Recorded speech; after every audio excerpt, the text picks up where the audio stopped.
September was also the second motion, but whatever. This was received yesterday, shortly after noon, a motion to disqualify the trial judge. That motion will be denied. Please file stamp this order denying the motion. And Madam Clerk, I need this input into CODIS right now, and I see it before my own eyes. Yes, Your Honor.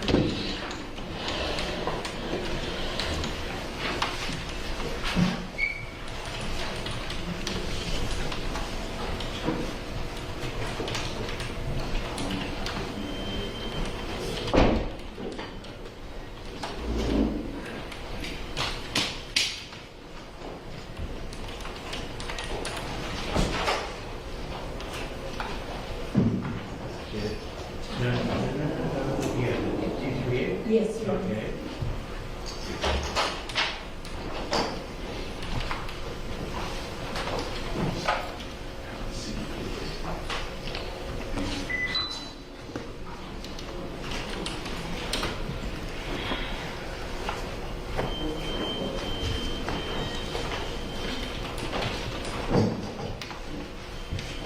Orders and sieges as well.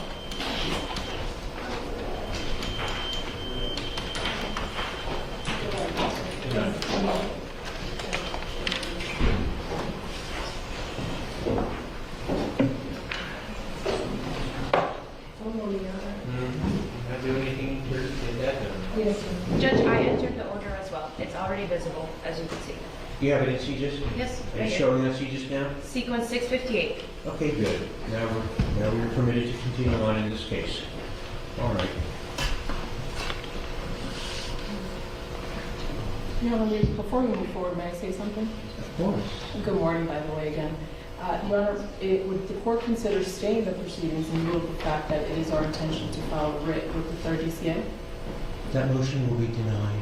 Thank you, If sir. there's anything further you wish to argue about it, I'm happy to hear from you on it. Thank you, sir.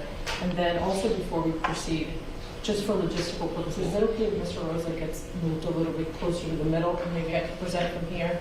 I know there's no mic here, but I could be loud enough for the court to hear me, just in case I need to confer with him a little bit closer. If that's okay with the court, if not, I'll remain here. No, Thank you, sir. that'll be denied.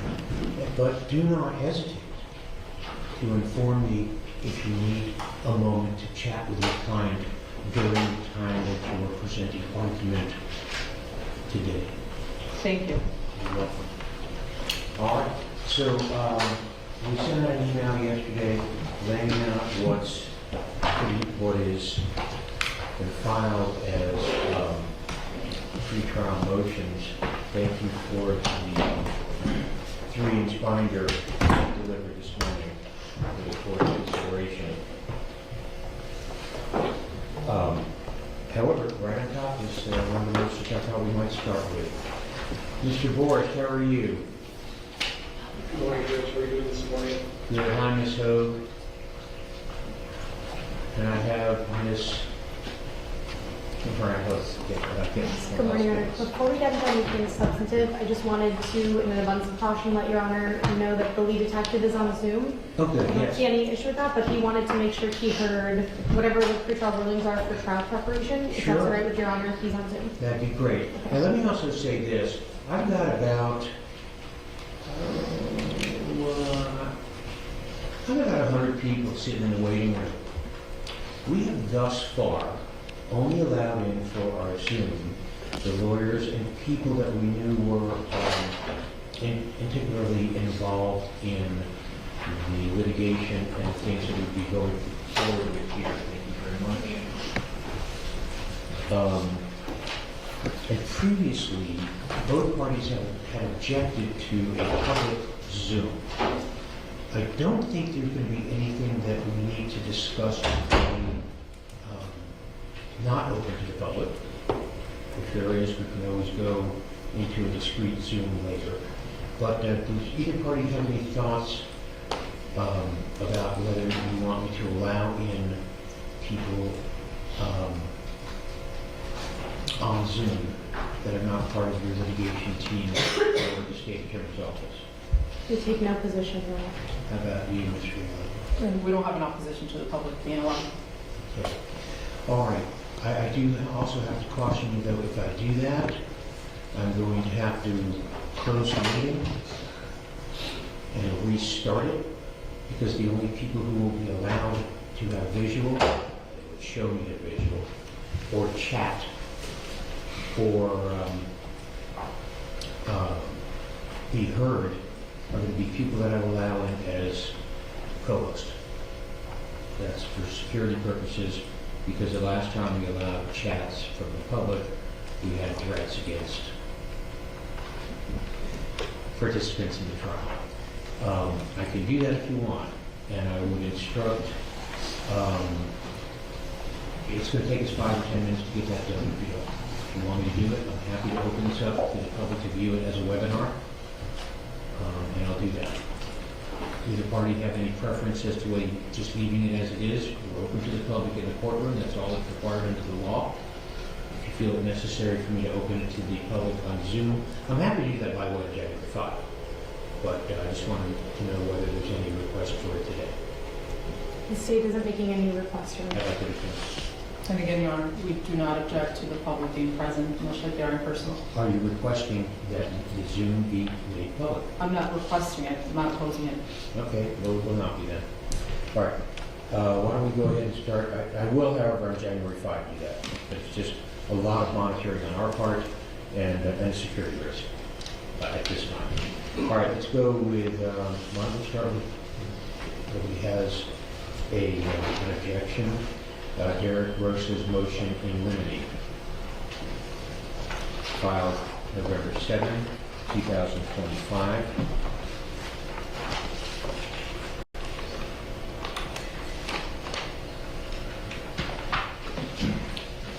I'm going to, maybe the easiest way for me to do this, Mr. Riella, if it's okay with you, is that there's a lot of these things that I would address at a trial.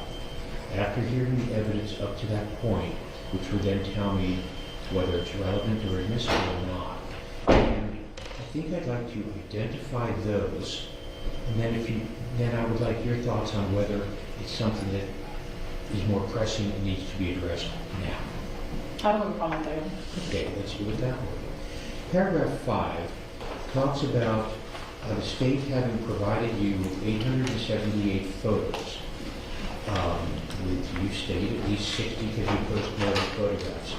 You know, these were always, traditionally what we've done is looked at these during the trial to determine what issues, what photographs address relevant issues.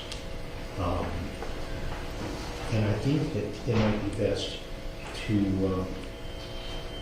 do that in this fashion, in that fashion with the photos. Do you have any pressing reason why we should have to go through the 878 photos now? Why should I have to go through them now? I think the best course of action, first of all, Your Honor, I agree that the court should conduct a screening of photos. I think obviously for relevancy, less graphic photos that can be used, duplicative photos, etc.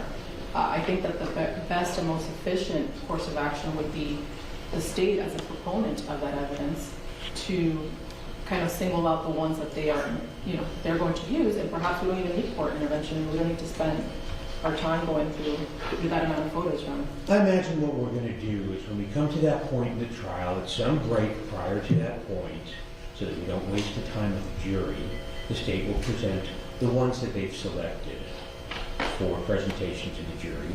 If you have, they'll show them to you. If you have objections to them, either whether they are specifically relevant or not, and whether they might be cumulative, you'll make those objections at that time, and prior to us bringing in the jury, we'll have figured out what we have. So I'd like to reserve this until we're in trial. Let's move down now to paragraph 10.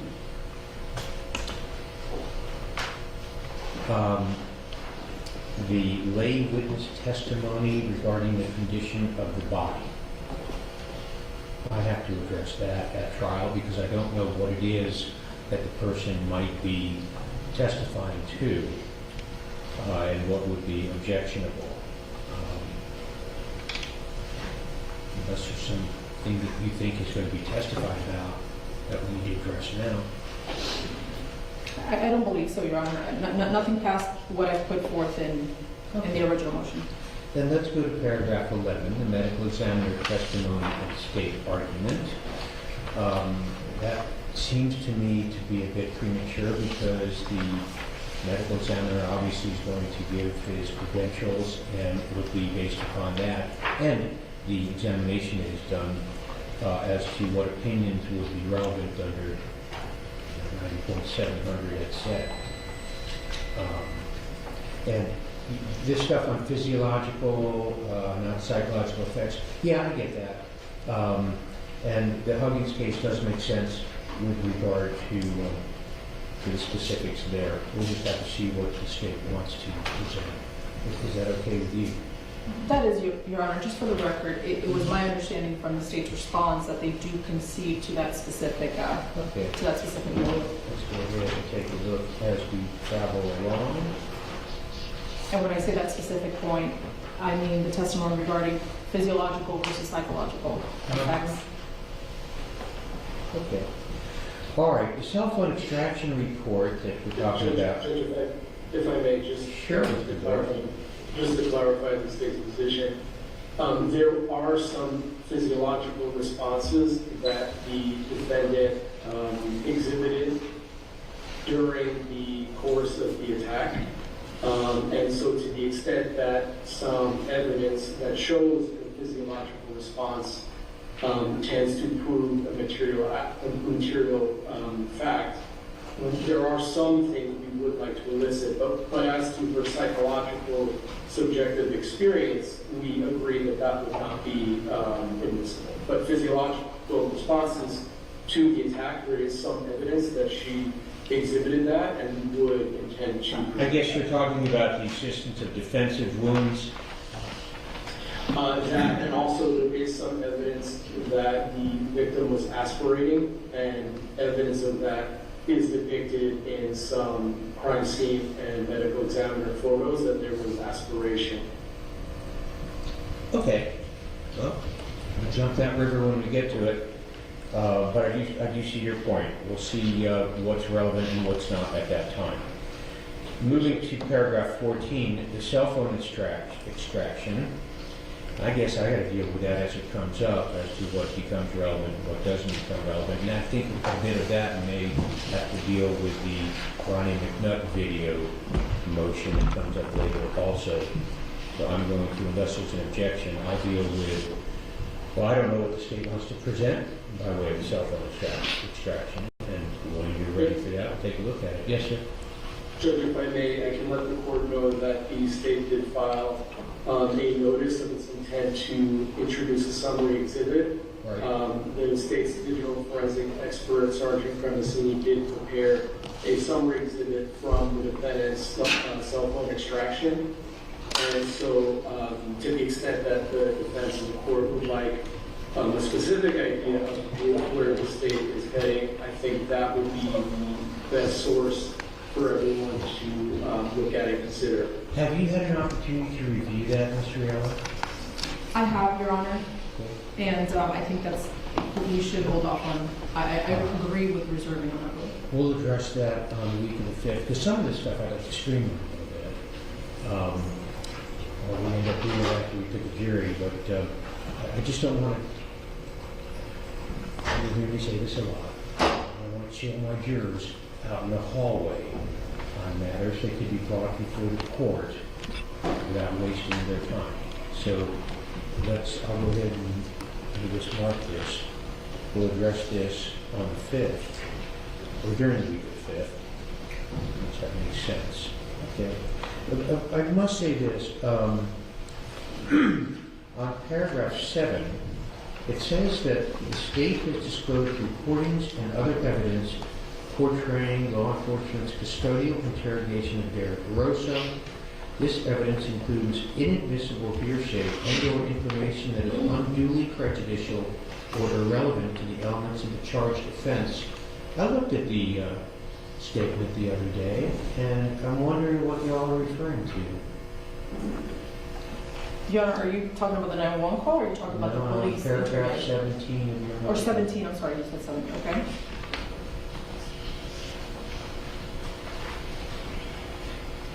Okay, I'm sorry, what's the court's question? Sure. inadmissible hearsay and/or information that is unduly prejudicial and irrelevant to the elements of the charged offense. What were you referring to there? Your Honor, I think that the police interview, first of all, I don't think that we can address this until we address the motion to suppress. I don't think that the 911 call, or I don't think that the manner in which the 911 call thus far has been presented, since they are not typically admissible under business records exception to hearsay alone, I don't think that that should be addressed at this point either. But I believe where Mr. Borsch was going in his motion is the voluntariness of obviously the... Ma'am, I'm sorry to interrupt you, but we're losing focus here. In paragraph 17 of your motion, the one that we're reviewing right now, it says, the state has disclosed recordings and other evidence portraying law enforcement's custodial interrogation of Derek Rosa. I think I've looked at those. I think those are the subject of your motion to suppress that was filed May 8, 28 or something like that. You further state in paragraph 17, this evidence includes inadmissible hearsay and or information that is unduly prejudicial and irrelevant to the elements of the charged offense. What are you referring to there? Your Honor, I'm referring to my client's statements. Well, why would the statement of a party not be admissible under 90.803 sub 18? Because, Your Honor, I think that until we deal, again, with the motion to suppress, I don't think that the Miranda issue should have any type of feature during the trial. I think the voluntariness of it is different. It's a different analysis, but I don't think that without actually seeing how it plays out and if we could actually overcome the hearsay objections and we could actually overcome anything. I just don't think it's proper to rule. Ma'am, there's three separate things you're bringing up here. First, on its face, it doesn't appear to be hearsay under 90.803 sub 18. It's a statement of a party opponent. Okay, that makes it admissible as an admission. You're bringing up Miranda and you're bringing up voluntariness. We will deal with the Miranda issue at the evidentiary motions on January 5. We will deal with the voluntariness at the time of trial if this statement survives your motion to suppress. But when you use the words inadmissible hearsay, that raises an evidentiary question, not a constitutional question, and that was a little confusing for me. So I think you've made it clear, or if there's something that would clarify it more, other than the three separate issues that are raised by this statement, let me know. But I think I have a better understanding now. I have to ask, with regard to paragraph 16, I don't have the 911 calls. And obviously the 911 calls will deal with potentially excited utterances and spontaneous statements. And of course, if it's the 911 call that can be identified as your client, that call becomes non-hearsay also under 90.803 sub 18, unless you can show me some case law which would state otherwise. It's obviously not a Crawford issue. So, but I would like you to provide me state, would you mind doing this? Judge, I believe that I did provide it on flash drive number 2. You should have the certified audio of the 911. It was in the flash drive that included the 2 video recorded statements. I'll check it again. I'll check it again. It should be there. All right, because I was able to open the statements. There's some things that I don't have an ability to open.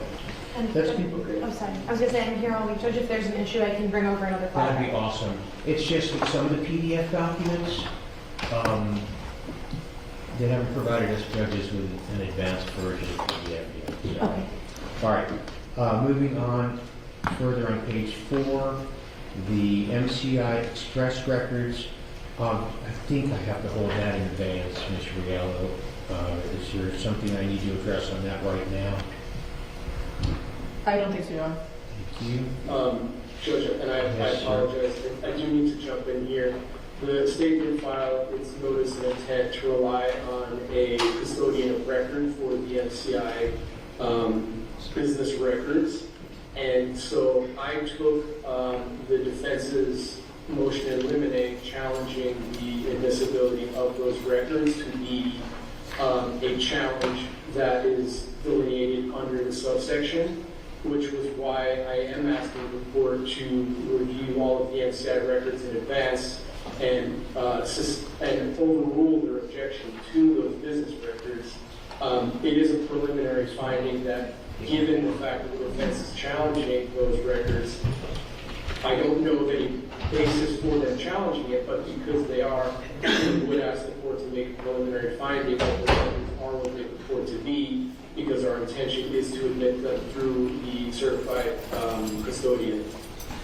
I'm going to see if I can pull up that, and in fact, if you could do it, Ms. Morales-Gales, pull up the certification that you want to use, and I'll share screen with you so I can take a look at it. Yes, just give me a moment. If you can, it might be easier than me finding it on disk.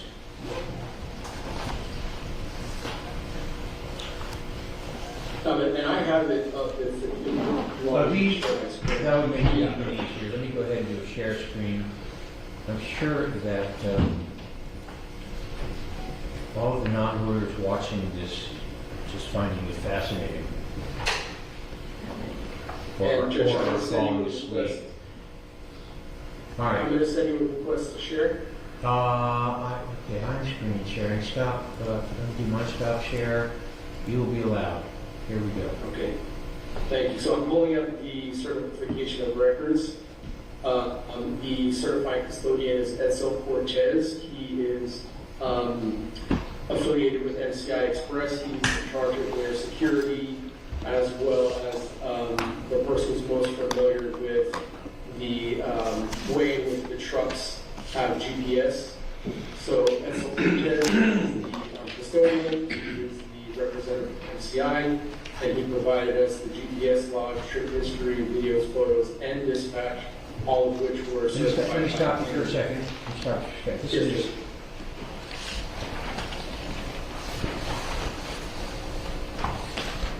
This is the MCI Express record. Now, help me out because I got a very late start on Discovery here.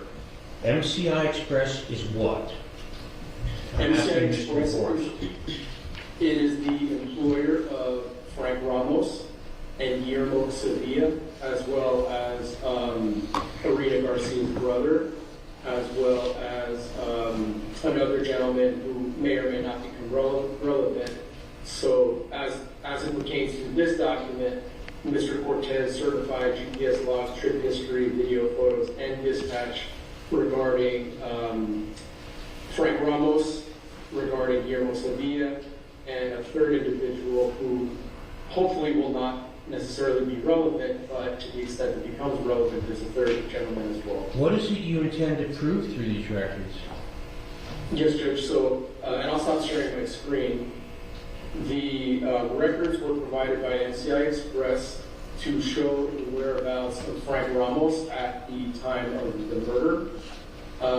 According to these records, Frank Ramos is indisputably in the state of Georgia at the time of the murder. There are, given the fact that there are so many different angles of the truck, there are probably hundreds of hours of video of Mr. Ramos driving up north through the state of Florida, going into the state of Georgia. Then he discovers there's a problem at the apartment. He immediately makes calls to the NCI Express dispatcher. He is frantic. He is trying to figure out what's going on.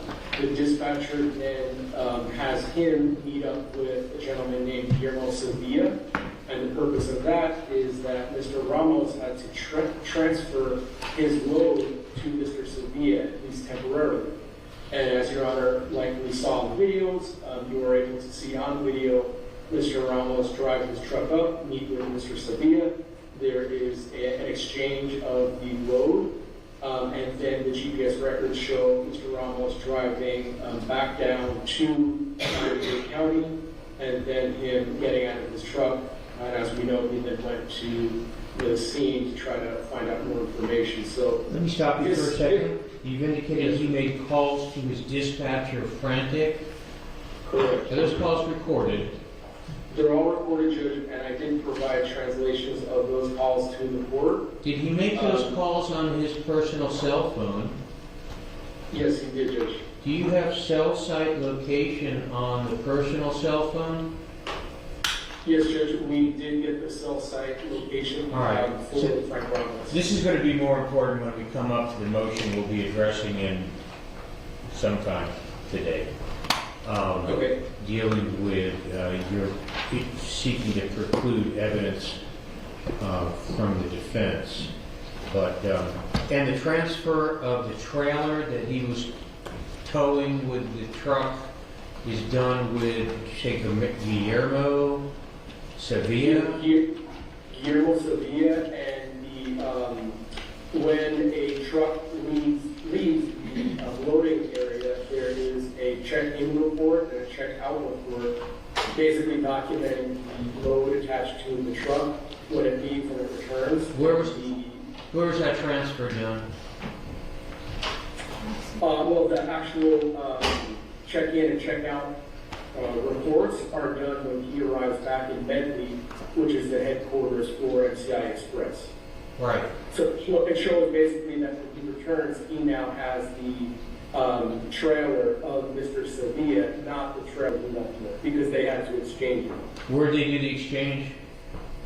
They met up in Jacksonville, and that's what the GPS records show, as well as the cell site records.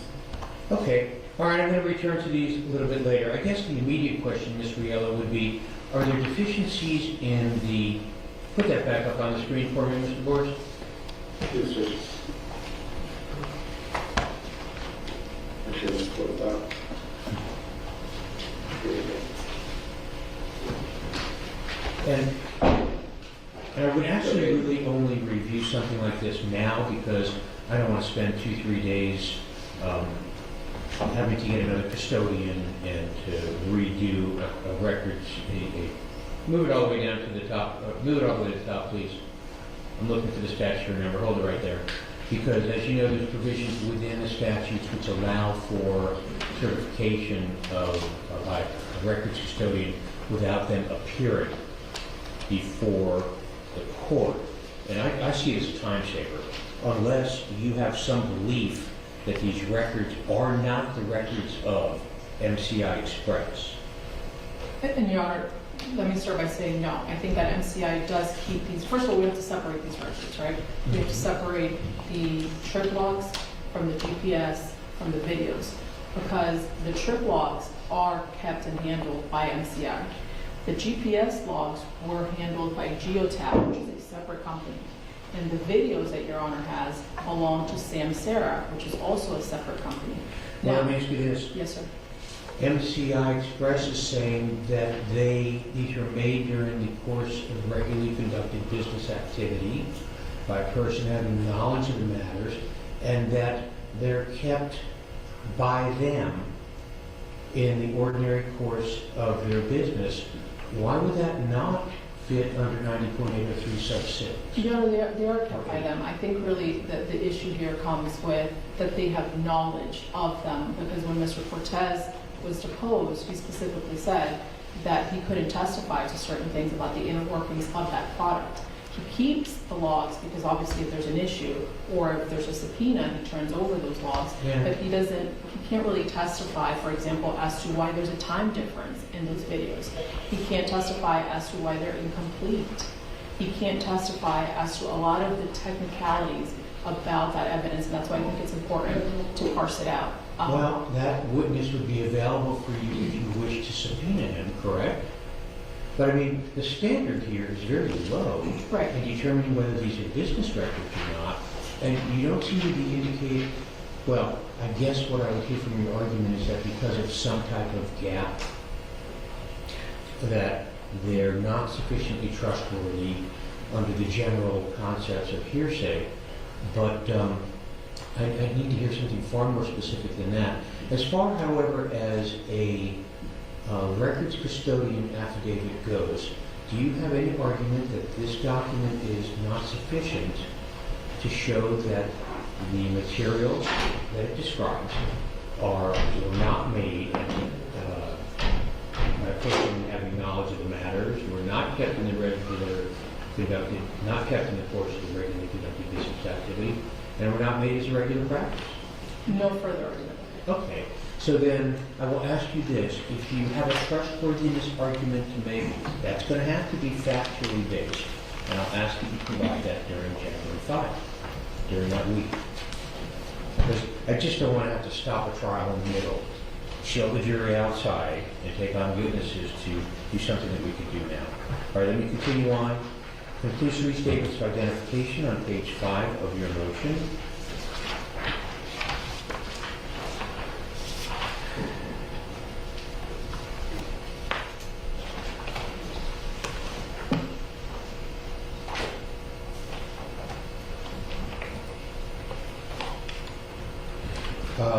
Paragraphs 21 through 25 really don't give me much, other than that you were having some difficulty discovery-wise. I'm assuming that this has all been completed since you've completed your discovery depositions. And of course, I read your the depositions of Detective Duque, Detective Romero, Detective Primasini. So let me go down to paragraph 26, which is the identity of the individual in the photograph is in dispute, and no witness should be permitted to comment on the identity of the person in the photograph without laying the proper predicate. Of course. Of course. Because I did notice in the depositions where the detective said, oh yeah, we saw Derek Rosa over the prone sleeping body of his mother in the baby cam photo. Okay, I can't imagine that the state would seek to introduce that to a detective, but I imagine there are other people who are familiar with Derek Rosa who might have sufficient familiarity to identify him in the video. But I think that's something, or in the photo rather, I think that's something we have to address at trial. Do you disagree with that, Ms. Rio? No, Your Honor, and it was my understanding from reading the state's motion that they did not directly oppose it, because that's exactly it. I mean, it's just without explaining how they concluded what they concluded, that's where the opposition comes from. Yeah, I think the case law is pretty clear on that. Okay, well, again, we'll cross that river when we get to it. That seems to cover all of the paragraphs in your motion filed November 7. I notice that the state's response continues on to some other things, the NCR business records, images, maybe not. Let's see. Yeah. Your Honor, may I say something that might be of use to this court? The 3-inch binder that we provided this morning contains everything that you have digitally, but in physical form. I like paper. I like looking at the photos of paper.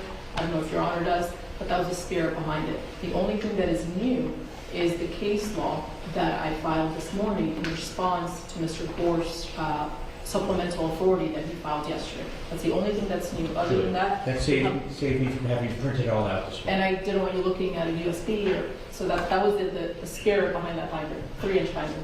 Okay. Perhaps now we should address the state's motion in limine.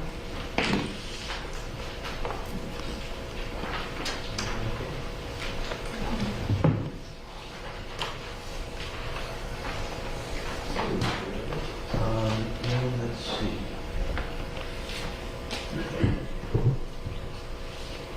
A lot of this is stock, so I'm going to do the very same thing and tell you that whether I need to rule on it now or just wait for an objection at trial. Paragraph 1.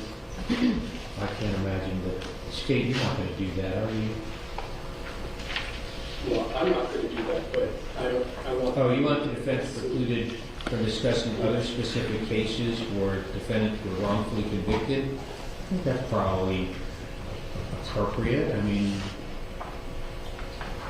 It's just not an issue to be brought up for a jury selection. It has nothing to do with following the law or the evidence. Obviously, it depends on how a question might be phrased.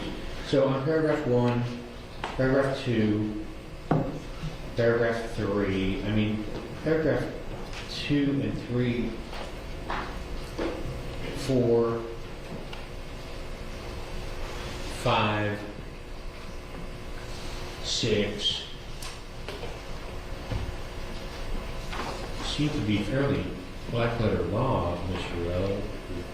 Do you disagree with No, that? Judge. In fact, for expediency, 1 through 7, preliminarily, there's no issues. Obviously, barring any doors being open. 11, I don't see it as an issue either. Okay, and you know, that's interesting because I had, actually 11 I want to talk about. I had circled for discussion with you guys paragraphs 8, 9, 11, and 12. And on paragraph 8, the state seeks to preclude you from, or want to be limited in cross-examination of police officer witnesses using the Hialeah Police Department manual. I'm not so sure about that. What would be the, I guess, of course, it depends on how it comes up, but why would they not be able to do that, Mr. Borst? Well, at the end of the day, Judge, if this is going to be an investigation as to whether or not the police followed procedure in the manual, it's going to be whether or not a juror believes the testifying officer's testimony. So whether or not they followed a particular policy or procedure in the manual, it doesn't go to whether or not their ability to remember and convey information based on what they saw and did. It really has no application, and that's why I did the motion that the defense should be limited. I think at some point it's a 403 analysis, that if there's some questions, some limited questions as to why it is they did something or didn't do something that they're directed to do in the manual is one thing, but if it becomes a feature of every cross-examination, all we're going to be doing is finding out how well Hialeah followed their own internal policies. That's not the purpose of this trial. Well, obviously, we're going to get to the question of whether they followed their policy in that particular circumstances, tends to prove or disprove any specific element. There needs to be some type of connection. Sure. How do you anticipate this might arise, Ms. Riella? I mean, what is it that you think, what shortcoming do you think is relevant, or alleged shortcoming, I don't know if there are any, but you're going to tell me, is relevant to any issue that's going to be tried in this lawsuit? Your Honor, I don't think it's particularly relevant if, for example, Detective Osegi is not aware of a certain policy that does not make a difference in the case. I think that if Detective Osegi, for example, testifies that he did X, Y, or Z, or that he didn't do X, Y, or Z, and that the manual calls for something different, and if he had done what the manual calls for, then it would have made a difference in the case, then I think that the making of the difference in the actual case might become relevant versus just asking their knowledge of the manual. So Yes, that's what I'm asking you. What specific violations of policy do you believe have been shown by the discovery that you believe are going to be relevant to any issue that's going to be tried in this lawsuit? Anything, I'm asking for specifics. Your Honor, I think we need to wait until that plays out. I mean, preliminarily, the handling of the evidence, the chain of custody. Which evidence are you referring to? For example, Your Honor, when we did an inspection of the evidence, initial inspection of the evidence back in November, we noticed that there were items that are not included in the property receipts. For example, a bra. I don't know if that bra was tested. I don't know where that bra came from. I don't know if that bra would have made a difference in this case. I do know that I have a lab report that did not test, or let me put it this way. If the perpetrator would have been a woman, the type of DNA testing that was conducted, we wouldn't know that. So I don't know how this bra, I don't know how the bra is relevant, but I do know that if there's something in property, it should be on a property receipt, and I should know what was done with it. So let me say this. Let me ask this. I don't want to try the case right now, but why would a bra be relevant in this case? Is this a bra that was worn by the deceased at the time of the incident? I should be able to ask that question. I don't know. I'm asking the parties this question. Y'all, your 750 crime scene photos that I'm aware of that I've seen What is it about a bra that has any relevance to this case in any fashion? Your Honor, that's why I think that number 8 needs to be reserved, and we Yeah, need to see it's how going to be reserved, how it but plays out. here's the deal. I don't want to have to waste a lot of time going through this when it comes up on irrelevant matters.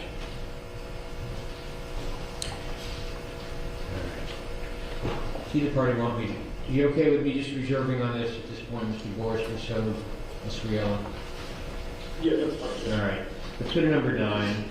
The defendant should be precluded. You're asking me to preclude them and limit them in opening cross-examination about internal affairs investigations. Okay.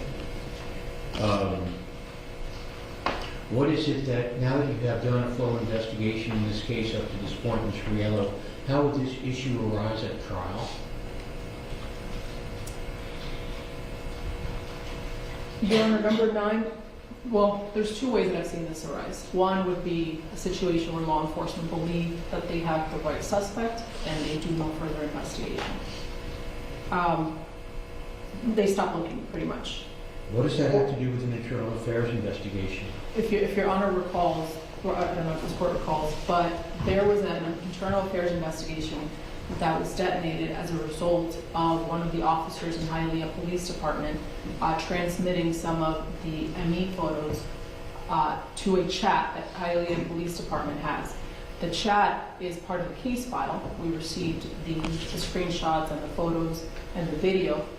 And as a result of that, the Hialeah Police Department, last time I checked, is still investigating the internal affairs. We're still investigating these officers and what happened. I don't have access to the report. I don't have access to the investigations, the pending investigation. Okay. Mr. Boris, do you think there's anything there that would be relevant? And if not, why not? I guess there's 2 parts. Uh-huh. Question. The first would be whether I can't hear Mr. Morrison. Yeah, I'm having trouble too. Oh, can you hear me okay? No. Can you speak up? Let me check something else here. Wait a minute. Try again. Is it better? A little bit. So I guess I can break it down into 2 questions. First question, is the existence of a WhatsApp chat that detectives used during the investigation relevant? I can't see why it would be if the new existence that we communicated was relevant while the investigation was going and shared for information sharing purposes. I don't see how that is relevant to any material issue fact. And then the second question would be the fact that some of those images made its way into the public, how that would be, relevant for a defense theory. And I don't see any correlation there other than opening up a line of questioning that is using relevant under 403. It would seem to be Allow me to interrupt you if I could, Mr. Boris, because I've got your position. And the first part of it does make some sense, Ms. Riello, because I don't know the fact that the officers share these photos amongst themselves and that somehow they leaked into the public. I'm not sure what issue or element that proves in this case. Now, there's a secondary thing about motive and bias, and I'll address that in a moment. But the fact that they shared the photos amongst themselves and that some of them may have been released into the public, what does that prove or disprove in this case? Your Honor, one thing, well, I'll start by saying that the jury will be advised of opening statements and closing statements and the fact that counsel is allowed to argue and should not consider it as evidence. In terms of what does that prove? Not if I exclude it, ma'am. Not if I tell you, you will not state that to the jury because I've made a preliminary ruling that it would not be admitted as evidence. You will not be able to say that in an opening statement. You'll make your record if you think I'm wrong, and we'll go from there. But that's why I'm asking you now. And you haven't tried a case in front of me, and you'll see when we start talking about the state's King motion. I'm not keen about keeping you from presenting what you want in defense of your client. But I do like to see at least some relevance to what we're talking about. Where's the relevance Your Honor, of the fact that they shared this? Well, Your Honor, first of all, it's not just for record-keeping purposes. This was the beginning of the investigation. This is part of their case file, much like when you supplement their reports. That's also a way that they exchange information. I would say that it's a parallel to exchanging via WhatsApp. They're sending photos of what's happening, they're making comments about what's happening, and they're doing so with officers that have not arrived yet.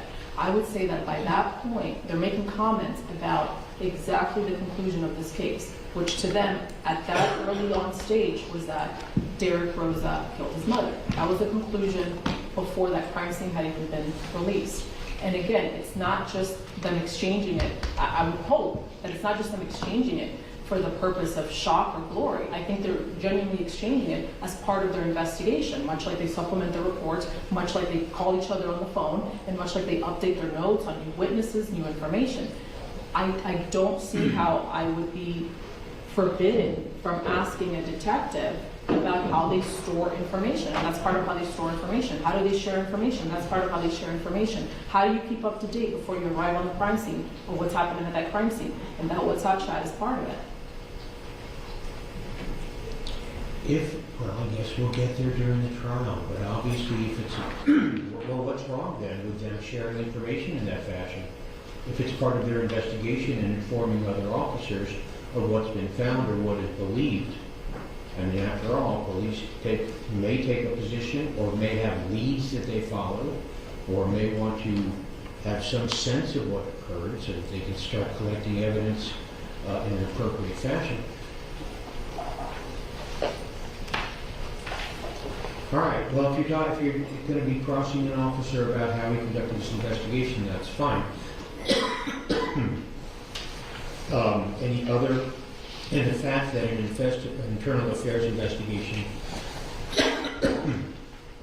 well, let me ask you this, have you had an opportunity to review the internal affairs investigation paperwork? No, Your Honor. It's the policy to not be released while it's pending. All right, and if it's pending, obviously, if you have an officer who is under investigation, you'll be able to ask him whether he is under investigation, because he may have a motive to shade his testimony towards the state so as to gain favor. And that part of the law is pretty clear. Can I just, on that point, Judge, as a fact Sure. of the matter, the state is not investigating any of these officers or detectives because the ability to believe the crime occurred.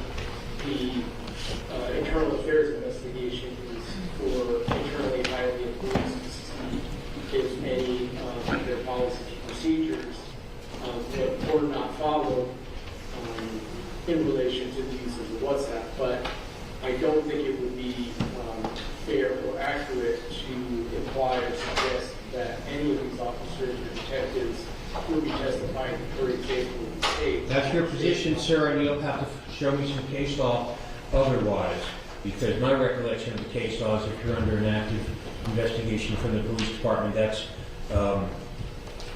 subject to being addressed on cross-examination. So if you've got case law that states otherwise, you'll bring it to me when we get to address this. Okay.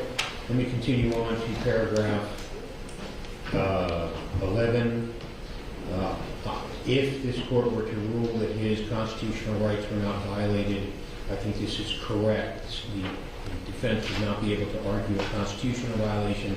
We would be able to argue just that the statement, if you believe the facts, supported that were not voluntary. Do you feel otherwise on that, Mr. Allen? Because you're pleading, because I've got his pleading. Do you disagree with the fact that you would be limited to just voluntariness? But like I said, Your Honor, from the beginning, preliminarily 1 through 7 I don't have an issue with, nor 11. Okay, very good. All right. Now, when we get down to 12, no testimony or evidence regarding a YSTR CODIS hit that the state says is unrelated to the crime charge. Which I guess forced me to read the April 26, 2024 DNA report here. Which item or exhibit are you referring to in there, Mr. Boris? Yes, Judge. I think I can clarify some of this confusion. the YSDR listing is not a hit to any of the evidence. It is a hit to the defendant's standard. And it is not a match or a hit implying that there is some other person who has the same DNA as the defendant. Obviously, that cannot possibly be true. YSDR is only looking at the Y chromosome for the defendant's standard. And what that will do is it hits to any other member of the defendant's paternal line. So there was a YSDR hit for the defendant's standard, not any of the evidence, okay? And so that YSDR hit connected him to another young man who was prosecuted. And because of what we know through science, it was a young man who has some paternal relationship or some genetic relationship to the defendant through the paternal line. That's all that means. So there's no connection between that YSDR hit and the evidence. There's a connection between the defendant's YSDR profile and another young man that was prosecuted in a totally different case. There's no relationship between that young man and this crime, and it is not a DNA match. It is a YSDR association. What do you say about that, Ms. Riella? It's a lot to be said about that. So I'll start with this. Mr. Bohr saying that the 2016 incident where an individual minor at that time was arrested for sexual assault, that person has no biological connection to Derek Rosa. I know who that person is. I have since gotten a hold of that report. I know where that person's whereabouts were in 2023. There is no connection. Was it over in Hialeah at 11 o'clock at night on October 12th? Sir, I would like to reserve that for trial. I'm asking you a question, ma'am. I don't. If you have that information, and either yes or no, I'm asking that. We're going to go through this in a couple of minutes when we get to Frank Ramos and all the rest of this. But I'm curious. It may or may not control what my ruling is, but it certainly is something that I'm certainly allowed to ask you, and I'd like an answer to it. If you're asking me if I know where this person was on October 12th. No, I'm asking you if you knew whether you have some information to believe that he was in Hialeah at 11 o'clock at night on October 12th. I don't. Do you have any reason to believe or information which would indicate that he was not? I don't. Have you asked him? I have not. Have you gotten his telephone records or any indication that this person who is remotely related biologically or through DNA, through some paternal link, is actually an appropriate suspect in this case? Yeah, that's the point, that there is no relation. Well, that's part of the point, that there is no relation. So I think we start with CODIS, right? CODIS is a database, and I think that the first portion of this analysis is the state using CODIS in this prosecution, okay? Because that's how the link came about. Sure. In March of 2025, Detective Mui supplemented his report with this hit. When I say this hit, this one page, it's actually one paragraph report. If Your Honor recalls, I filed a motion to compel to get more information about this report because Derek Rosa would have been 6 years old at the time, and he wasn't the victim of the crime. So I said to myself, gee, why would his samples be hitting to a 2016 case that preliminarily it seems that he has no connection? Wait, I'm sorry. Yes, sir. Because the explanation I have from Mr. Borsch is slightly different. In other words, is there a DNA sample from any of the items that were collected that lead directly to, that would be admissible in court to show that this other fellow, that was his DNA? The items at the scene, Your Honor, you're asking me? I'm asking, well, I got Mr. Borsch shaking his head. First, let's start again. Mr. Borsch, what item are we talking about? Okay, so the way that CODIS works, Judge, is that when a person who has been arrested gets a buccal standard, That would be Mr. Rosa's DNA. and in this case it was Mr. Rosa's, and they basically take the profile that's generated from that standard, right, the buccal swab, and they put it in the CODIS database. CODIS then looks to see if there's any other profile that looks like the standard.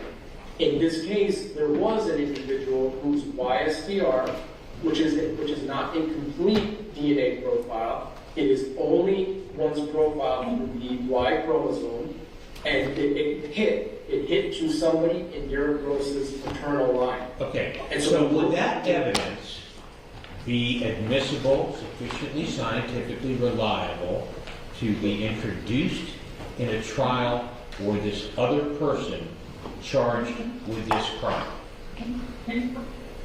Well, Do you are follow you what I'm asking me? saying? Are you asking me? I'm asking you, and I'll ask Ms. Riello in a minute, because what I've got here is, I'm looking at it, tried hard to get through this, but I'm looking at stuff that says like, swabs from kitchen knife handle, matches the YSTR DNA profile obtained from the oral swabs from Derek Rosa. Correct. All right. 1 in 658 are your chances there.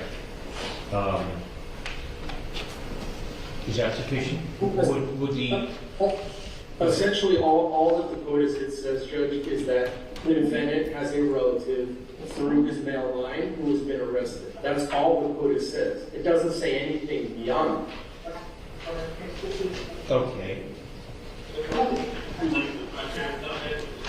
Judge, Now I'm asking you, how is it relevant? Judge, and knowing that that person is not irrelevant of Derek Rosa, again, I think we have to go back to the database, right? And I think that How do you know he's not now? When you say he's not a relative, right? what do you mean by that? What I mean by that specifically is that they are not, there's no lineage connection, and they're not genetically connected, they're not biologically connected, there's no parental. How they are. Excuse me, who's talking? Please don't interrupt each other. Okay.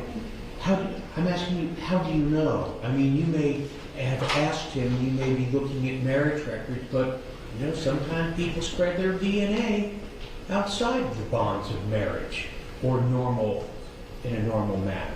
So, but my question is the fact that the S, if you look at it, YSTR CODIS hit here, indicating that there may be some paternal link to this fellow.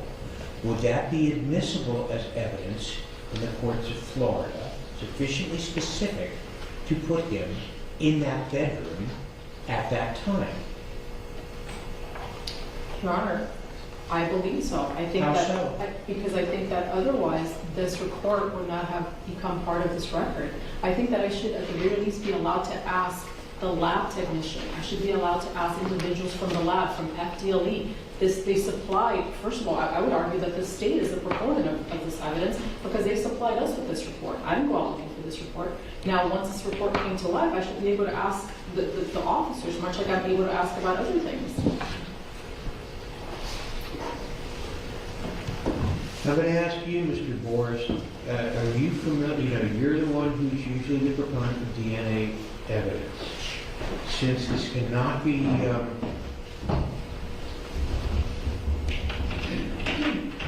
limited to the 1 in 1.5 decillion people type of thing, 1 in 15 billion people, how specific is it?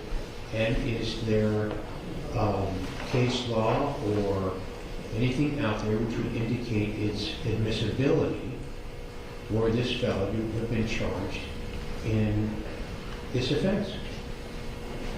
I'm sorry, Judge, my phone is ringing, but I'm going to speak through it. Hopefully you can hear. I think a way to answer your question, Judge, is that we know that the defendant's father shares his YSTR profile. We know that his biological brothers, through his father's line, have the same YSTR profile. If we were to open this up, we would then essentially have to haul in every member of the defendant's biological line to come in and say, I wasn't there. Of course, the law doesn't provide for that. There's no connection between this individual and this crime whatsoever beyond the fact that he's a male relative. That's it. And so, the court has read King, and I think King is applicable here again. the state, unless there is a clear connection between some other individual and this crime, other than Derek Rosa, the defense should not be able to be accusing anybody that might have the same paternal YSTR testing. That would be outside of what the law provides, and it would essentially become they could accuse anybody on the defendant's maternal line. Let me stop you for a second. So wouldn't this mean that if the officer were questioned about this, he would be able to say, yes, it is just if you were to ask him, Ms. Riello, gee, doesn't this mean that this person could have been there committing this offense? Wouldn't the officer be able to respond by saying, yes, with exactly the same likelihood that Derek's father was there committing the offense, or Derek's uncle was there committing the offense, or his cousin was there committing the offense? Would that be scientifically a valid answer from the detective or the crime scene analyst? Scientifically, I believe so. If he had an uncle on his father's side, or a cousin on his father's side, or any other male lineage. Now, I think that no, Your Honor. So I would think that it would be important for us to be able to ask those questions of the DNA experts. So you've narrowed it down to someone who was convicted of a crime in 2015, or Derek Rosa's dad. And I don't mean Frank Ramos. This evidence basically says that the DNA that was found, I'm trying to get my head around this because, and I'm going to ask you guys for further research in a specific manner, that this YSTR that was found could belong to Derek, it could belong to his father, it could belong to someone who, in some fashion, shares that paternal lineage or line. Okay? Is that what the scientific answer would be, Mr. Boers? Yeah, and I think a fair cross would be that, to the DNA analyst, explaining what YSTR is and the fact that a YSTR profile was generated from the handle of the knife. It includes the defendant, but it can also include any other member of his maternal lineage. They cannot be excluded. I think that would be a fair cross-examination, but to bring up specific people with no clear connection to this crime would be misleading. And do you think if they said, yes, and for them to even say, we got CODIS hit,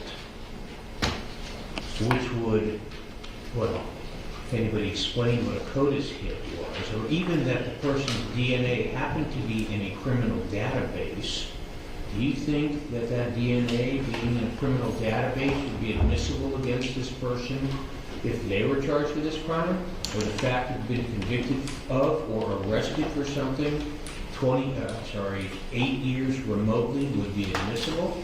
And here's where I have problems with it. I mean, when the suggestion is a little far-fetched to me, but here's where I'd like you to focus. There's a lot of early case law on the reliability and the admissibility of DNA, and my recollection is when it came down to, gee, this DNA showed that this was the one person out of 15 billion people that has this DNA, then the courts sat up and said, yeah, that sounds pretty reliable, I think we'll let that in. That sounds like good evidence. If this is 1 in 100, 1 in 12, however many lineage people there are, I'm just not sure that the scientific reliability that has been established on DNA evidence would apply to a YSTR CODIS hit. And I'm going to ask you guys to get a look at that before the fifth. Sure, Your Honor. I could definitely provide, Your Honor, more guidance, but just something to think about meanwhile. I think that the argument could also be made, and that's why I keep going back to CODIS and my understanding of CODIS. And of course, I think that we should be able to ask the experts of what CODIS is and how you input different samples into CODIS. But my understanding is that there are two. So I think that there could also be a portion of the this analysis that maybe it's just error. Maybe it's a database error. And I think I should be able to ask that. That's a different analysis here. Not That's if it's the not a same lab, suggestion. not if it's, well, go ahead, Your Honor.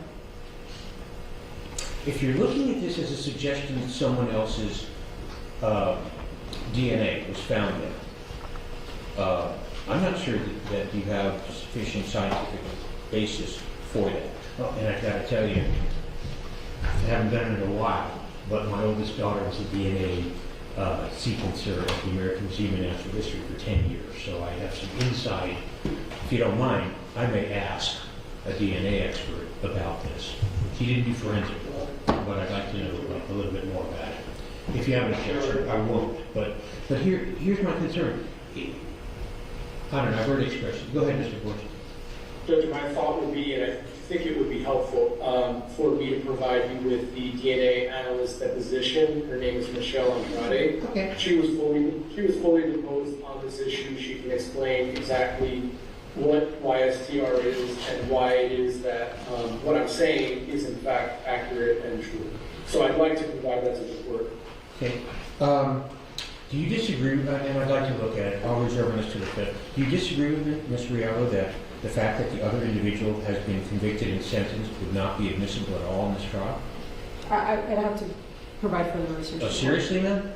Do you think if your client had previously been convicted and sentenced of some other non-related offense, that it'd be admissible in his trial? Non-related, generally speaking, no, Your Honor. Okay, then take a look at State versus Savino. It's a Florida Supreme Court case that says the test for this is, when you're saying some other dude did it, the test for admissibility is, would it be admissible in a trial of that individual on this charge?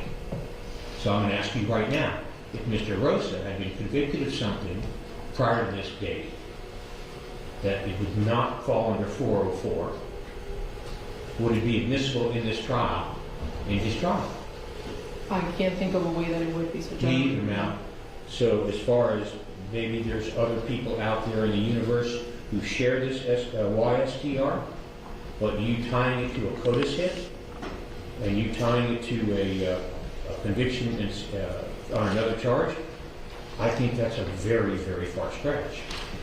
So just let you know, if you have case law, just to give you a prep, if you have case law that would indicate otherwise, be ready with it on January 5. Okay? All right, that seems to clear up these issues, and thank you for helping me understand it better. I think the other two matters that we still have pending are the state's motion to admit similar fact evidence. I don't think we really need to go over the blood spatter stuff. Didn't we already address that? I'm looking at the table of contents of your...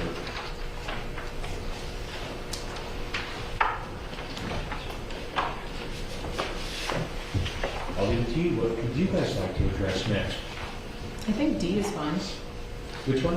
The state's motion to preclude evidence and argument of unsupported defense theory, third-party guilt. Okay. If you don't mind, I'm going to refer to that as the King argument. King motion.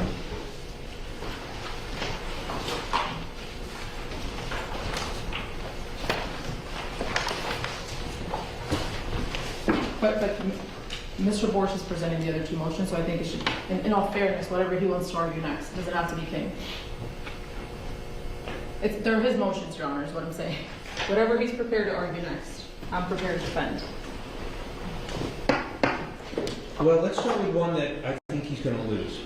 Why don't we go with the notice to admit similar fact evidence pursuant to 90.404? That's, and I don't know if he's going to lose it or not. I need to hear more about this. That's H, and that deals with, as I think I understand this, there's a video of a veteran committing suicide out on the internet. I'm going to refer to it as the Ronnie McNutt video. As best I could discern from your motions and the depositions you provided, was that at some time prior, September 29 or 30, there was an exchange of this video between Mr. Rosa and a minor who bears the initials of CG. Okay, I got a little confused at one point from one of the depositions as to which way the video went, from Derek to CG or CG to Derek.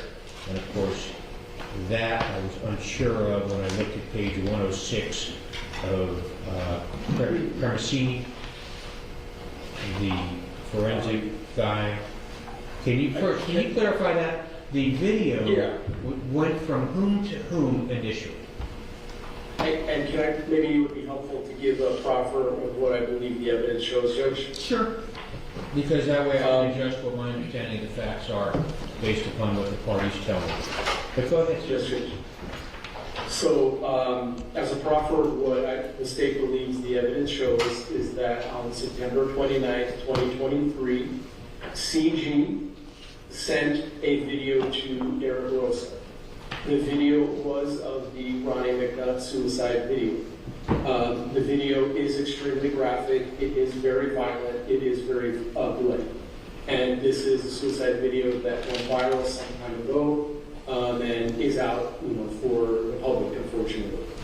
The very next day, September 30th, 2023, the defendant, using his cell phone, sent that video of Ronnie McNutt to a group chat. The group chat is composed of friends of his from school.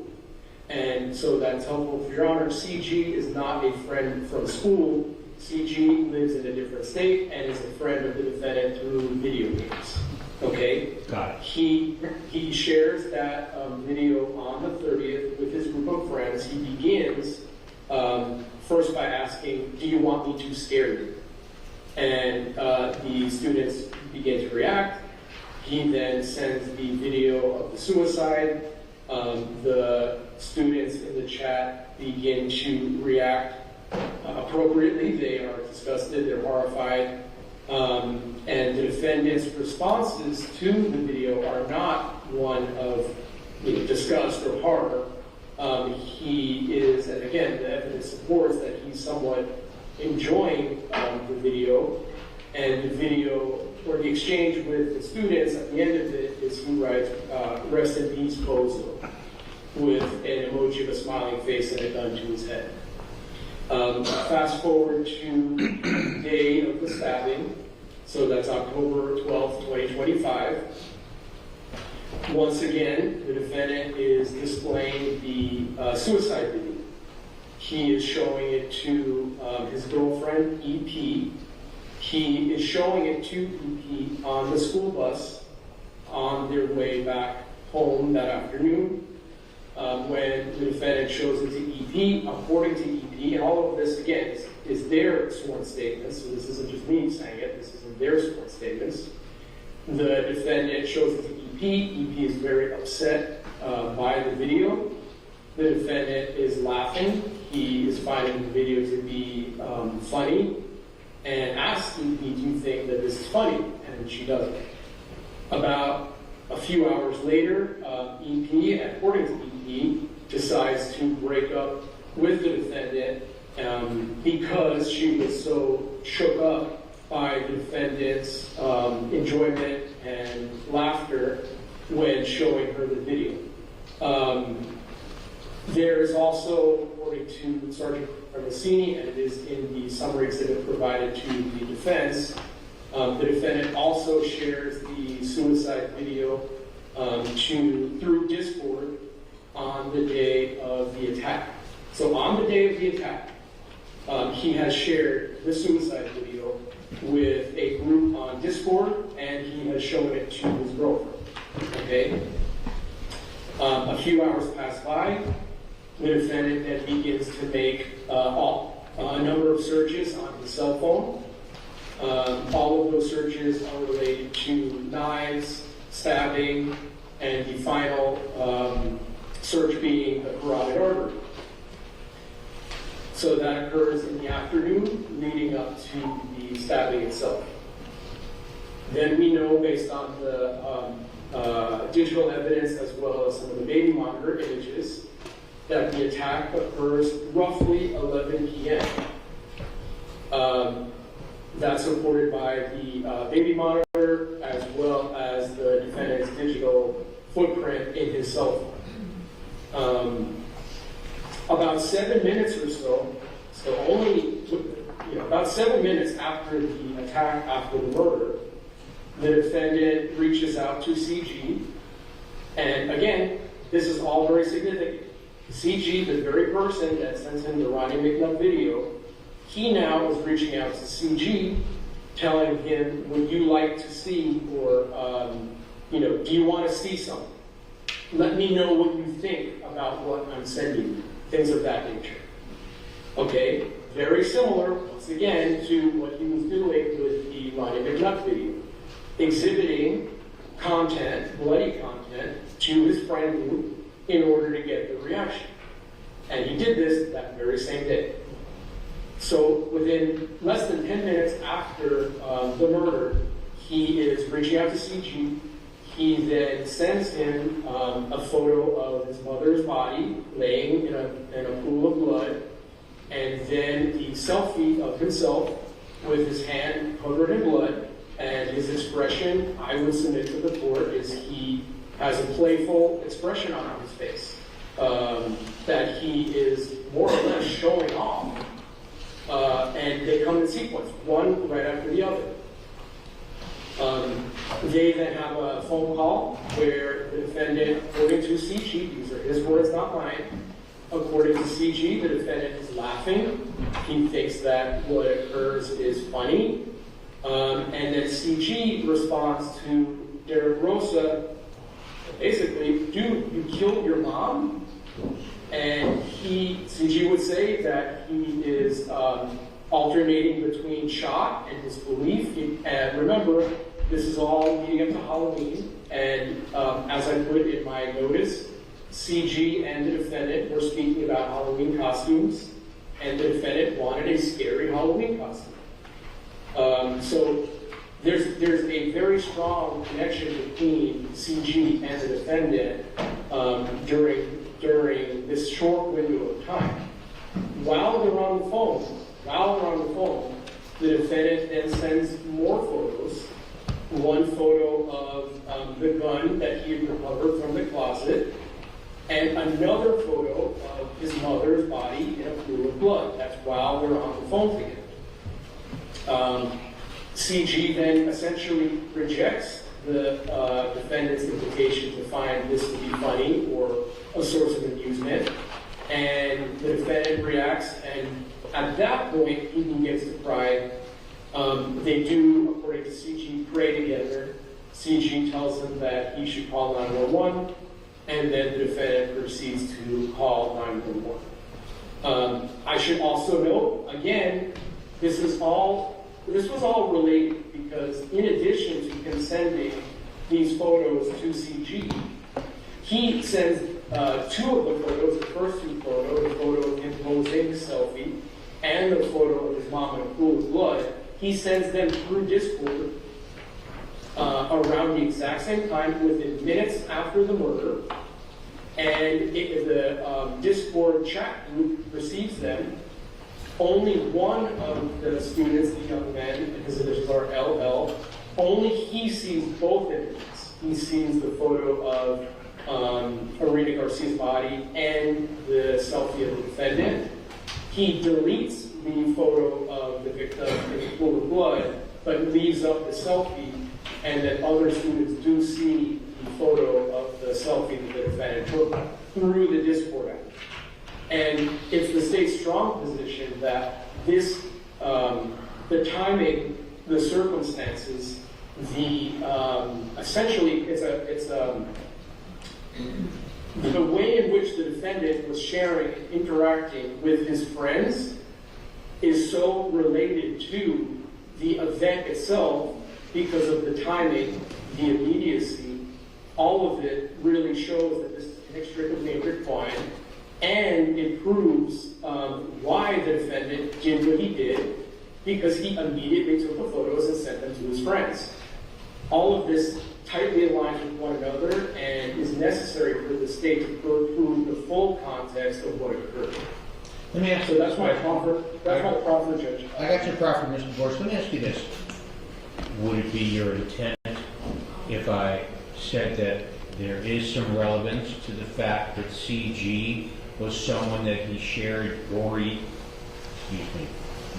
stuff with, and was the first person he called with gory stuff on October 12th? If I were to see some relevance in that, are you seeking to admit or show the Ronnie McNutt video?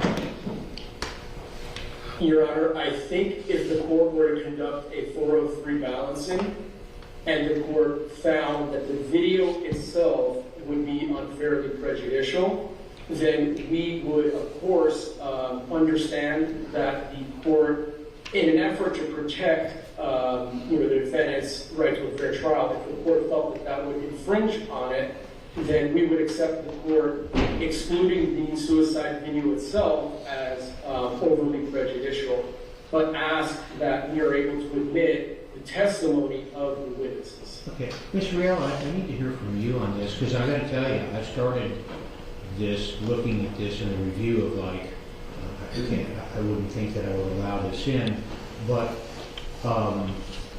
without the actual video being introduced, which is, I think it's highly prejudicial.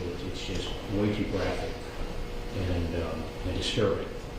Although, and of course, my question is whether this is just character evidence, gee, he likes gory stuff, or whether there's sufficient relevant tie-up here that the person that he initially gets this video from is the person that he shares photographs of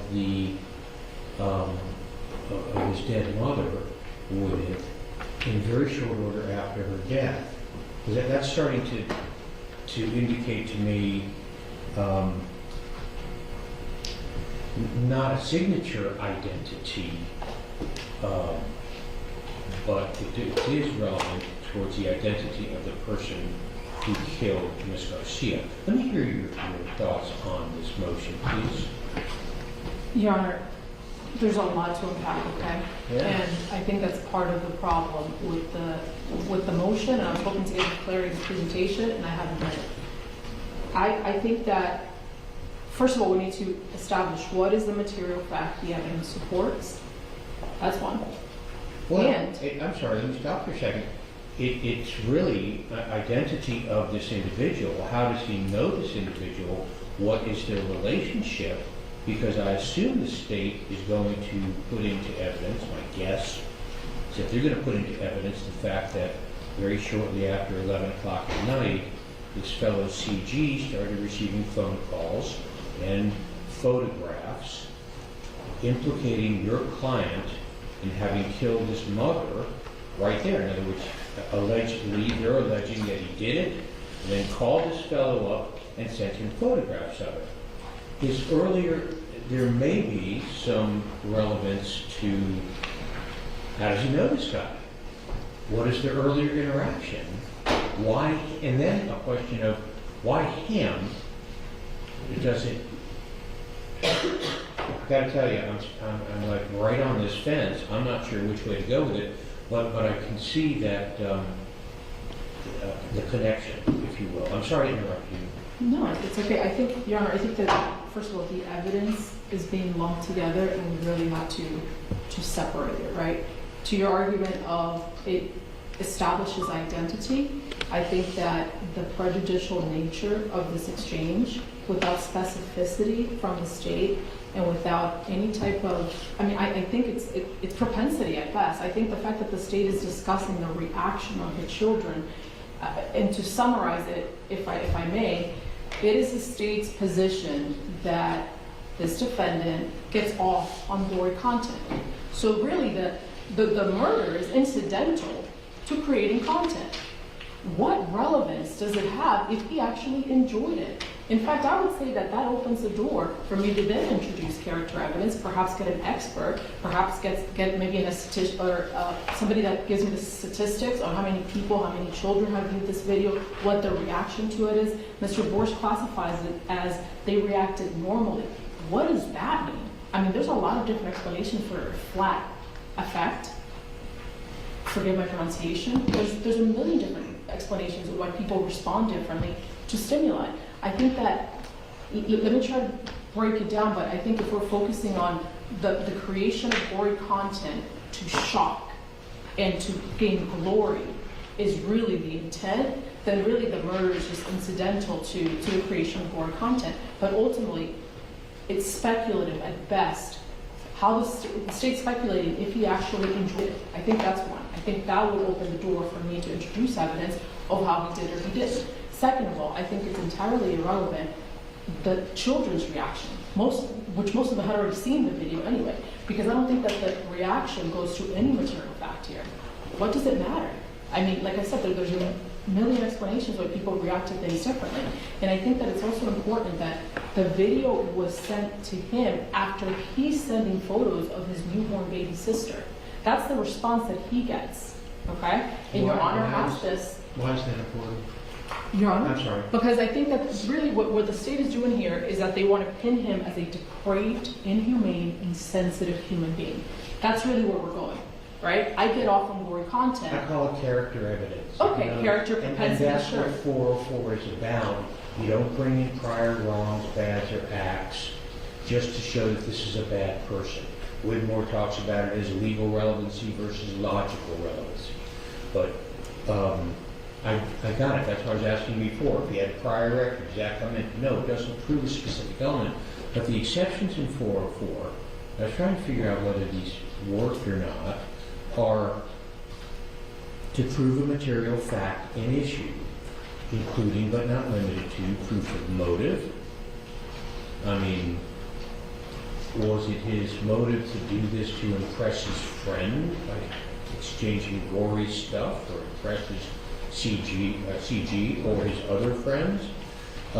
Intent, preparation, plan, opportunity, motive, knowledge, identity, absence of mistake, or action. And then the specific statute is, it is inadmissible when the evidence is relevant solely to prove character or propensity. And I'm right on the fence on that one. Judge, I think one really important issue to highlight with this presentation is that it all focuses on the defendant. Mr. Borsch kept saying the defendant, meaning there's nothing tied to the mother. Okay, and I think that in order for there to be a clear nexus, or in order for Mr. Borsch to advance, let's say, the theory of motive, there's other evidence, I think. Not motive, I'd say, really is the backdrop to this, because what's really happening here is that Mr. Borsch mentioned full context, and it's not, the case law doesn't say full context. The jury doesn't need to get the full context. I'm sorry, not full context. The last one that we listed as motions to address today, you make whatever else you want as well today, but it is the motion to preclude evidence and argument of unsupported defense theory of third-party guilt pursuant to King versus State. And I will tell you, I started this analysis with like, what? In terms of precluding defenses. But then, all these cases seem to be very compelling. So I guess I have to start with, and tell me if you want to do this today, or a different part, or if you think a different analysis is appropriate. But I'd kind of like to know what it is that you would intend to introduce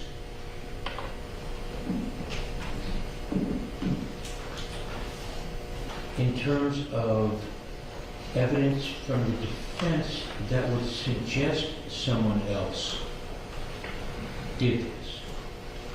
I think we've covered part of it, Your Honor. Well, first of all, I think that tying us to any theory of defense is not appropriate right now. Making us divulge our theory of defense is not appropriate right now. I do see the burden to a certain degree if I'm going to put forth the evidence of a third-party guilt defense. I understand that. I provided Your Honor within my motion for with my response pleading and also with the additional authority that I've filed. Really, the line of, there's two different things, right? The line of questioning of a witness and then the evidence that I would be seeking to introduce. I think that the lab reports are extremely important in this case. I think the DNA... Which ones? There are two lab reports, Your Honor. There's one from April 26th of 2024. What type of lab report is that? That should be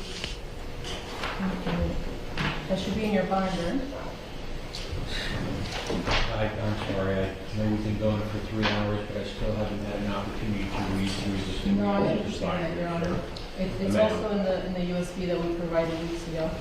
But Oh, I'm sorry. it's okay. Because that USB I reviewed very closely last Okay. night, and in fact, I have the, Everything that's in the binder, Your Honor, is digital. I was just giving you a paper copy.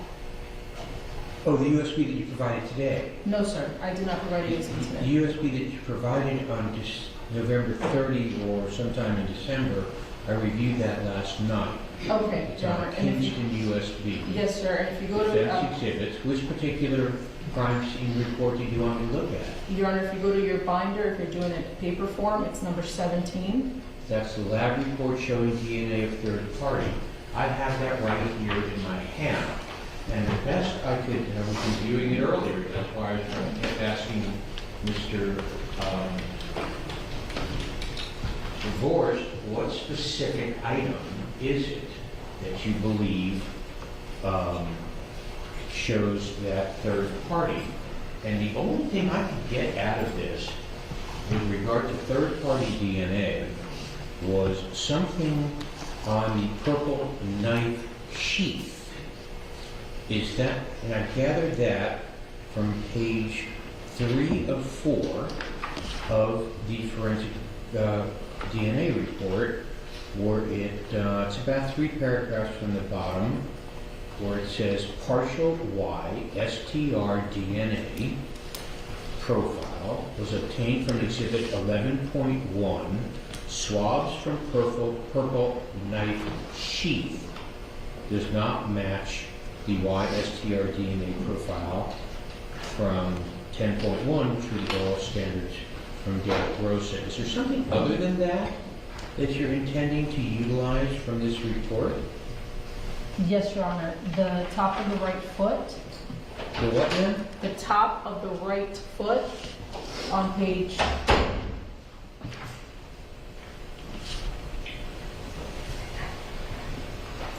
204, Your Honor. The first full paragraph.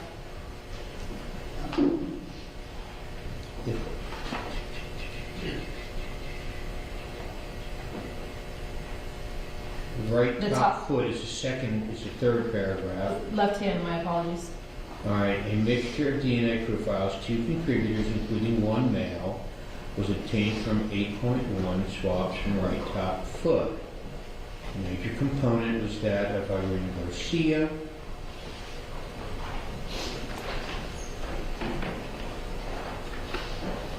Let's see, frequency, it's unreasonable to conclude that an unrelated individual would be the source of the DNA profile obtained from 8.1 swabs from right top foot. So they put together the swab, I think that, let me see if I got it right.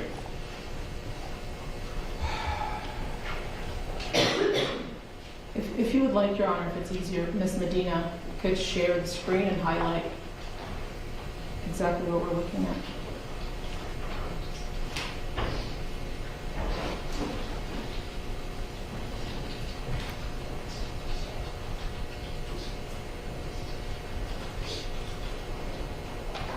Okay, so you know what, this is the point I'm getting that I think we are going to end up with. The fact that, gee, there's some oddities, and I'm going to state it for that because I'm not really sure if there's anything probative at all from this DNA stuff yet. And I'm going to have to determine that once you get a DNA, I guess, at the time of trial, as to whether it would be relevant to this case at all. Obviously, I'm going to have to read your DNA deposition. Or it's like, gee, we've got this DNA gap here. That's fine. Then I've got a whole USB of photographs of target practice and things of that nature, which for the life of me, I can't understand why it would be admissible in a case like this. I don't really want to go through each and every one of these right now. I think perhaps we may have to do it during the week of the 5th. But let's start with it. I've got, you sent me all these photographs of target practice. What's that relevant though? Your Honor, first of all, I don't think that the photographs are appropriate right now, and I'll say exactly why. The thought process, well, before I say that, Ms. Andrade's deposition I checked was, which you were handed a copy of, that took place on the 7th of March. The report from Detective Mui also came in March, but it was after that. So I'd like to be able to also submit other depositions, for example, Mr. Eichenblum, our forensic expert, and... Of course, as much as you can get to me that helps me to understand this would be greatly appreciated. Okay, because that was not discussed, my point is that was not discussed, and by that I mean the CODIS hit was not discussed with Ms. Andrade. Okay, Correct. let me go back to the issue that we're dealing with, and that is, you provided me with a disc that showed me a whole bunch of photographs, and as I look through them, I'm wondering what is it that the state has asked me to exclude this, and I'm asking you, why is this photograph that's detailed as CSP 220, why would it be relevant to our trial? Now, the state is the one that furnished these photographs. I don't think that they're asking for the photographs to be excluded. I think that the theory of third-party guilt, right? Ma'am, are you seeking to introduce this photograph? That's a yes or no? Right now, no. No, Okay, no. thank you. Then let me go through the rest of it. I've got there are two photos of target practice. I've got two photos of a computer screen, CSP, taken under MUI's directive. Are you anticipating seeking to admit those? No, Your Honor, and just for expediency, again, I don't think that none of the photos which are in your binder, I am seeking to introduce right now. Okay, got it. Well, that's much easier because, then the question, of course, I think what the state wants to know is, gee, are you going to be standing up in an opening statement and saying, Frank Ramos killed Arena Garcia? I think it's inappropriate to ask that right now, Your Honor.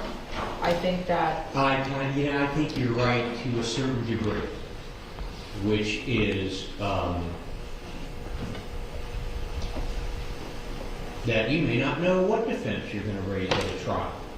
Or even put one on. Or even put on a defense. On the other hand, I'm sure there's a couple of days worth of testimony that puts Frank Ramos somewhere other than Hialeah at the time of the murder. At least that's what I asked him about, or I'm learning about from your MCI Express records and some of the depositions that have been provided. And just as an administrator in charge of putting on this case and figuring out what to do with the jury, I kind of like to know how long we're going to be doing this and whether there's going to be an extra 2 or 3 days to address that issue. Your Honor, may I be heard on this?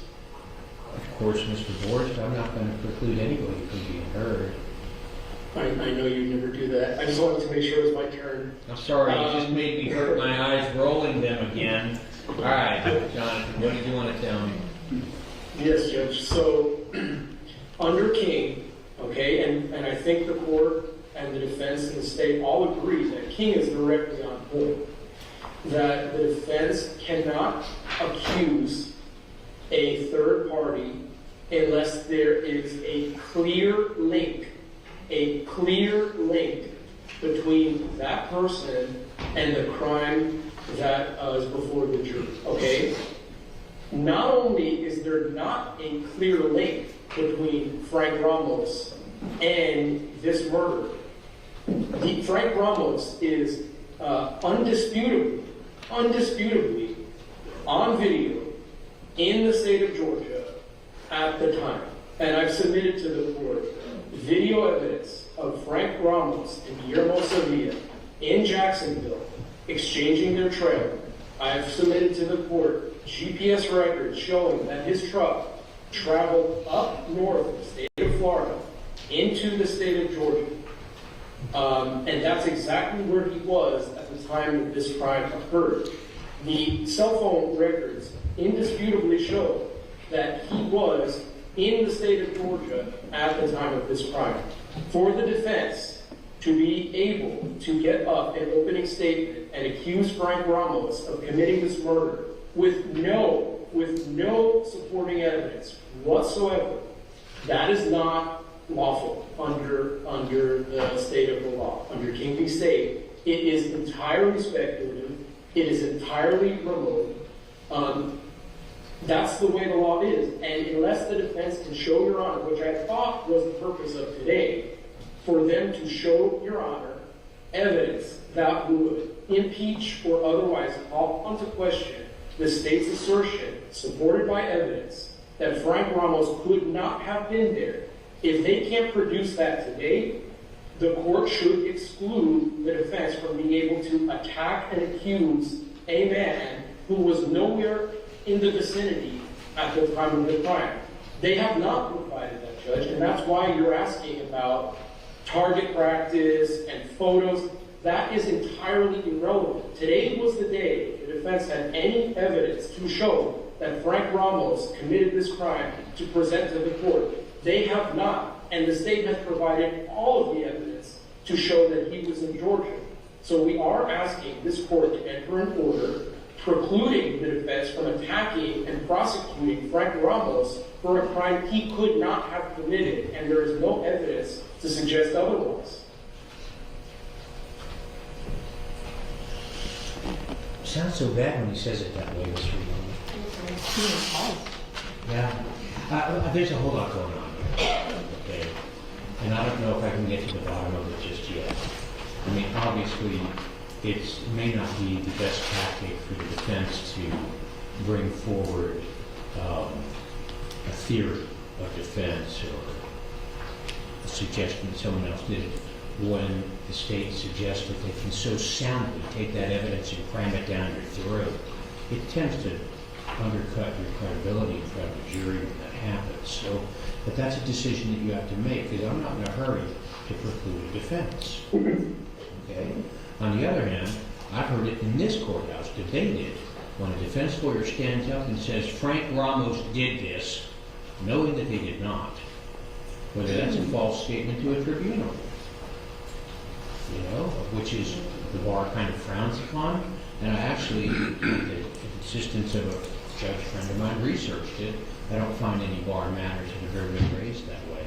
But I would not preclude a defense of, gee, it could have been someone else because you don't have this or this or this. But there's a lot to Mr. Borst's argument. You know, there's a hole in this investigation.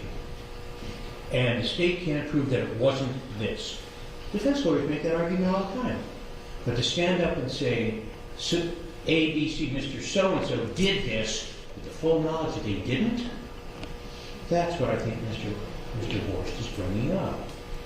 And that's why I asked, what is it that you intend to present of affirmative evidence that someone else killed Miss Garcia, other than the person who called 911 and said they killed her, other than the person who sent photographs of the dead body to their buddy within 7 minutes after the offense, other than the person who sat in front there with the police officers and told them that he did it, other than the person researched how do you kill somebody with a knife shortly before the murder.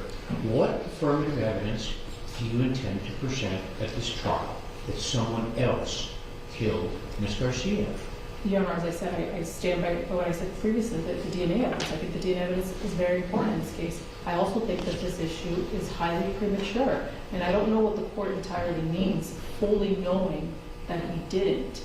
I don't know what that implies. I don't know what that means. I wasn't there. I don't know, man. We have something which undercuts the validity of what they say they're going to present and have provided to you in GPS location. And you know, when I was reading through the depositions, there was some allusion there that Mr. Ramos called Ms. Garcia's cell phone right in that operative period because he was alarmed by the ring video or something like that, and he called Ms. Garcia to find out what was going on in the apartment. This is what I'm gathering from the discovery. I don't know what you represent.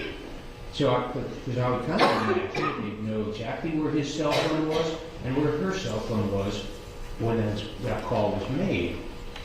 And that would seem to be a piece of evidence, notwithstanding the 2 days' worth of other evidence the state would have to present, indicating that a suggestion that Frank Ramos did this might not be an accurate representation.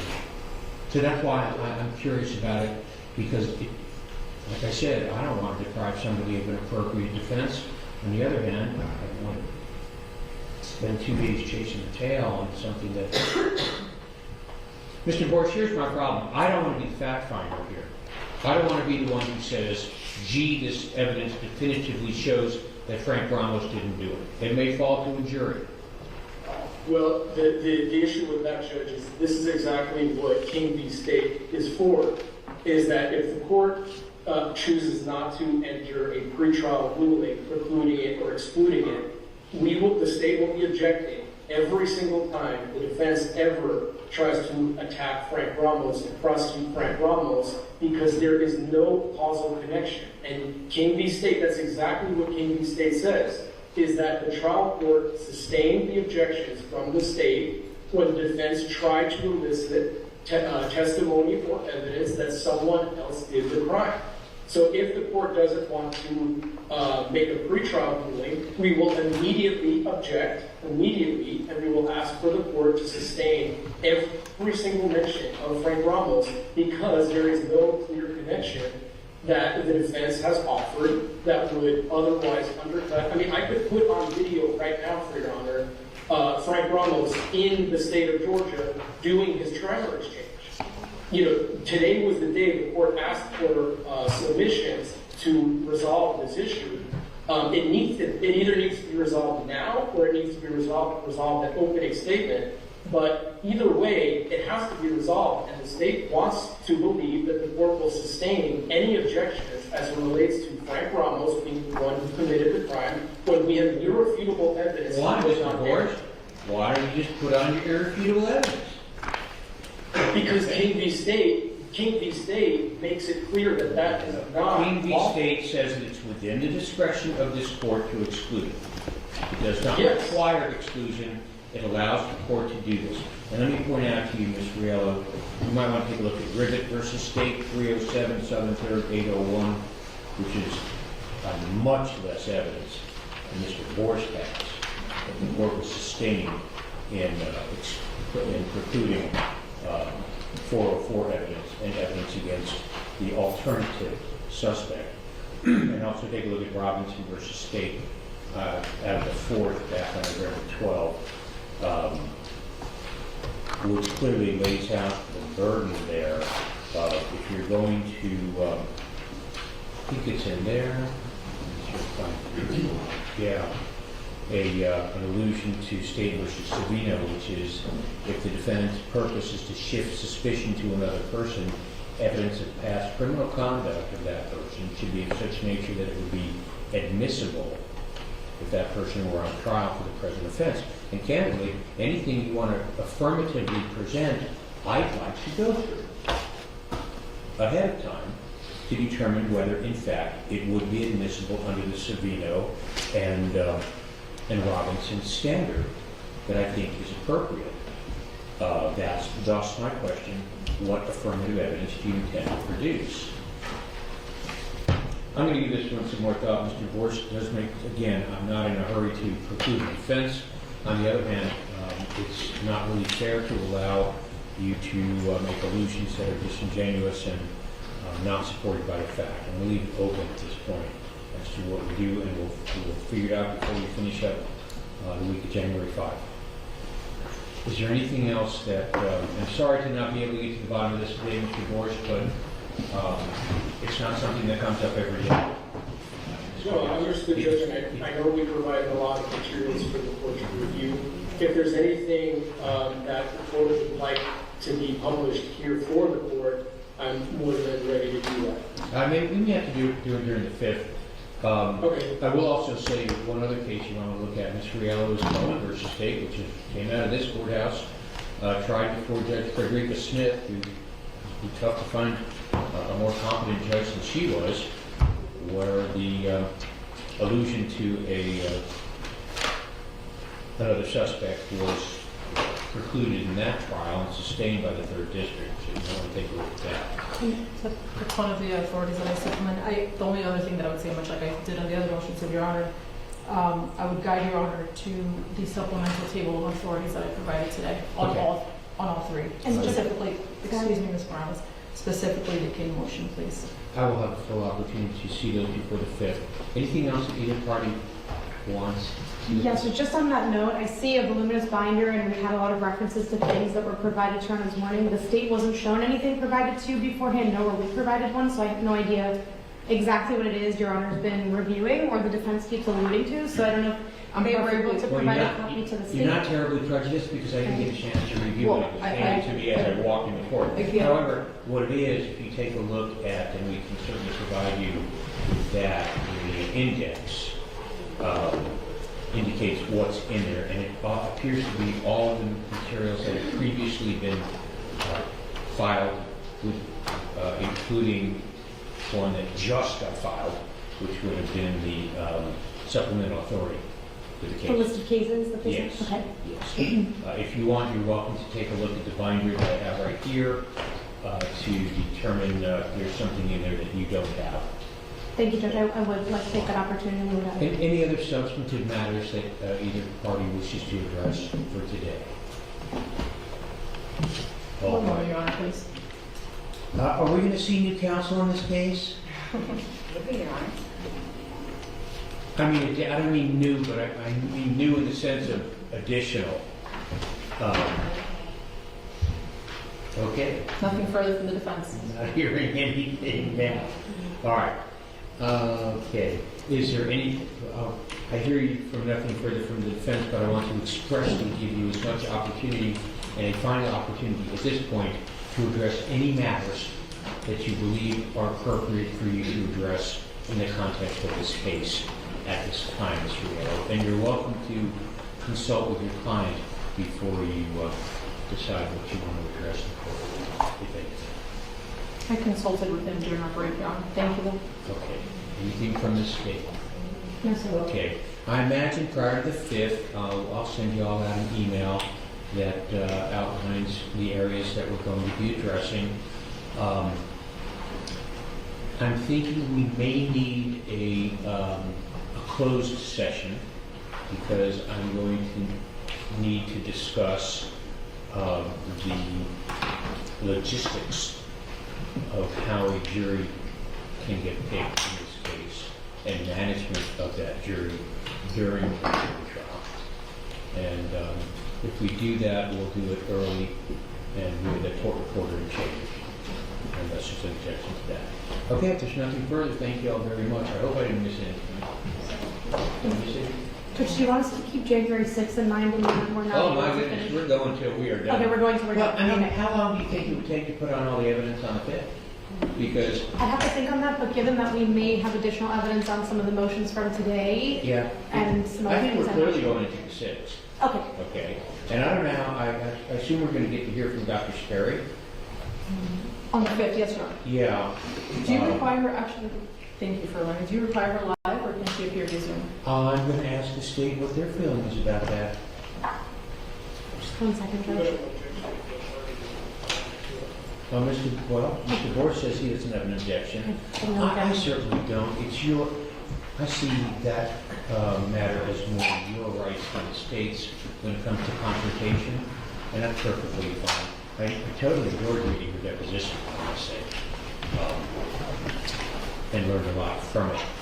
The Okay. first, both parts, Judge, or just the first? You know, I only read the first part. Can somebody provide me with the second part? It We was ordered just it rushed. completed, right, so I So- haven't received it. I don't think we've received it yet, but we did at great expense order it rushed, so I can check on that.